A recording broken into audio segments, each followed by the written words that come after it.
everybody, I'm excited to bring you my review of Royal Caribbean's Utopia of the Seas. So in February, at the beginning of the month, we sailed on a 4-night sailing, what they call the perfect weekend, although our sailing was actually a Monday through a Friday. And we did have a really perfect time, even if it wasn't a weekend. Royal Caribbean's Utopia of the Seas started sailing in July of 2024, and it is a mega ship. It can hold up to 7,200 passengers on board, and we had a full sailing when we went, and also over 2,000 crew members who are there to make your stay on the Utopia really extra special. I have to say, this ship is immaculate. It is beautifully designed. There are a lot of really smart ways to kind of divide up the space so that you never really feel like you have to be surrounded by crowds. So if you are there for the big party and the sail away parties by the pool with the DJ and the dancers, there's a lot of high energy party type vibes you can have. For our family, it was actually my husband, myself, and 2 friends of ours who went, and we kind of were looking for more of a calm, quieter, cruise experience at times, and we had no problem finding locations on the ship where we could really relax, have conversation, and not be surrounded by all of like the bumping music noise, although we did enjoy that too. So a couple highlights for me. One, you imagine with a ship with this many people on it with 16 decks that you're going to be going up and down between, that the elevator situation could be really challenging. What I will say is Royal really figured it out on this ship.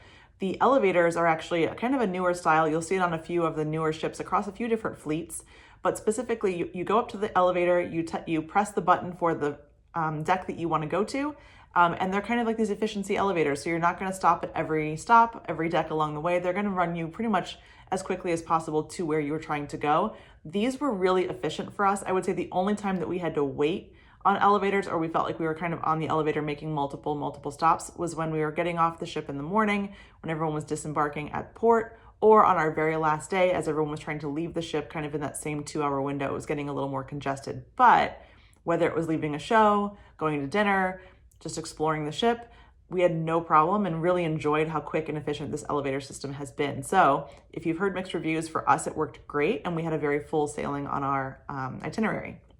All right, the next thing that Royal does really well is create spaces for adults only. So while we didn't have our kids with us on this trip, we did take advantage of the solarium. Now the solarium is an area that it is a solarium. It's what it sounds like. It is what it is. It's kind of a glass enclosed portion of the ship that is an adults only area.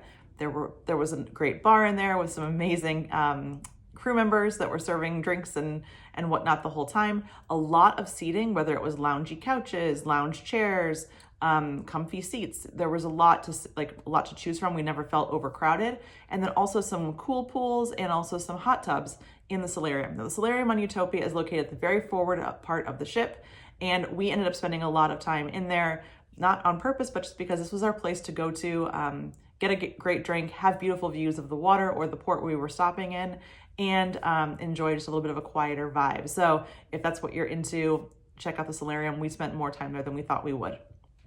All right, the other thing to note is dining. The main dining room was an awesome time. We had a great server, Regina. Shout out to Regina, she was amazing. And we just really enjoyed having this dedicated time to sit and eat and have conversation together. Now, if you don't like the structure of having the main dining room experience where you eat at the same time every day, you can also choose My Time Dining, where you go and make reservations for when you plan to eat in the main dining room. We originally booked My Time Dining, and after looking at when the shows were available on the ship, we are not super late night owls, so we ended up moving up to the 5 p.m. dining time, main dining room time, and having an earlier dinner so that we could make those 8:30 shows without having to be rushed, and wouldn't keep us from being able to explore, having some drinks or enjoying the ship a little bit after the shows are over. So that worked really well for us, but the main dining room is a great option. If you'd like to skip the main dining room, another free option you have is the Windjammer, which is the massive buffet on board. This is going to give you stations for every type of food you could possibly imagine. This is going to be a great place if you're going with kids and family members, maybe multi-generational families. We saw a ton of that there on board, because you can get what you want. Everyone can find something they enjoy. And when you're done eating, you can leave. You're not really locked into a seated, plated meal experience. So if you're looking for something a little more on the go, or you have some antsy members of your group, the Windjammer is a great option, and you're going to have, unbelievable choices when it comes to what you could eat there.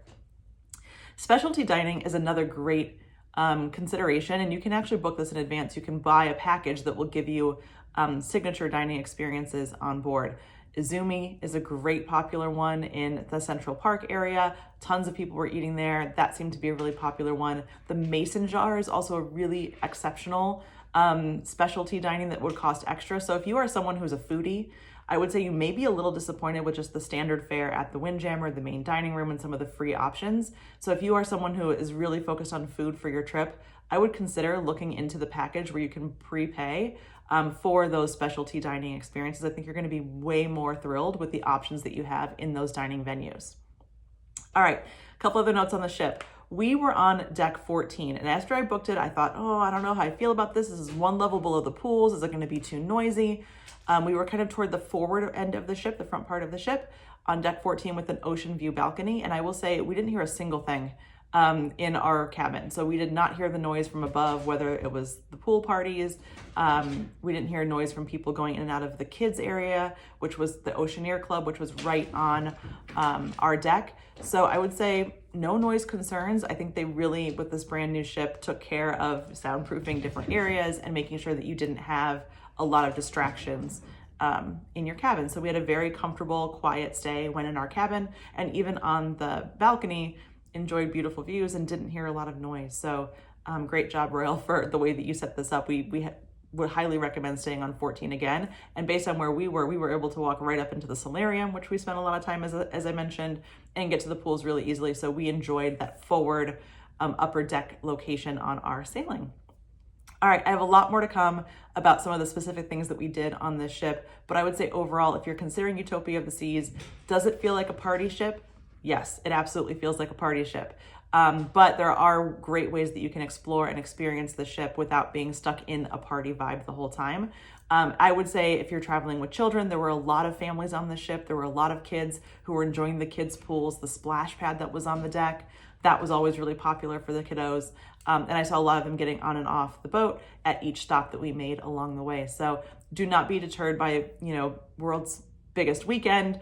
It did feel like a big weekend. There's a lot of late night parties that we didn't do, but if you're really into the party vibe, I think that Royal really nailed it with this ship. But if you are traveling with kiddos as well, there's going to be plenty for them to enjoy and for you to enjoy as a family as well. So stay tuned. I'm going to bring you some more videos about some of the unique dining experiences that we had, like the Royal Railway, a little bit more about a cabin review of our cabin and our balcony and what we did there, and some just more details about Perfect Day at Coco Cay, which we actually stopped at twice on our sailing, which is a unique thing. So I'll talk about what to do, maybe what to skip, and what to prioritize when you're planning your perfect day at Coco Cay. All right, thanks for watching.